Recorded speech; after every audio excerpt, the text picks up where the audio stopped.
जी में सैयद पीर अली दर शाह कब्रिस्तान जे अंदर जेको आहे मां तव्हांखे मनाज़िर ॾेखारियां थो। बाहि लॻी पई आहे ऐं ख़बर न आहे त कहिड़े हवाले तां किथां बाहि लॻी आहे। कब्रिस्तान जे अंदरि जेका आहे जेके आहिनि क़बरूं आहिनि, बाहि जेका हवा तेज़ हुजण जे करे बाहि वञे थी फैलिजंदी ऐं कब्रिस्तान में वण आहिनि, छबर आहे, गाहु आहे, उहो मुसलसल जेको आहे त पूरे कब्रिस्तान खे इहा जेका बाहि लपेट में वठी वञण जो ख़दशो आहे। फायर ब्रिगेड मदे जी टाउन कमेटी खे इंतिज़ामिया खे फौरी तौर ते हिन जे हवाले सां इक़दामात वठणु घुरिजनि।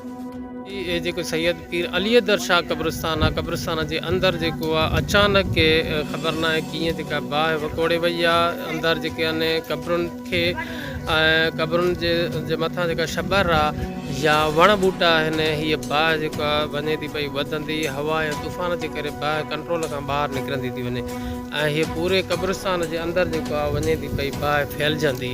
इंतिज़ामिया खे टाउन कमेटी इंतिज़ामिया ऐं शिकारपुर ज़िले जेका इंतिज़ामिया खे अपील कयूं था ऐं शहर मदे जी वासियुनि खे त फौरी तौर ते माना हिन तरफ़ मुतवजह थियनि, हिन मसइले जी तरफ़ फौरी तौर ते शहरवासी जेके आहिनि कब्रिस्तान जे अंदरि पहुचनि त हीअ बाहि जेका विसाए सघिजे।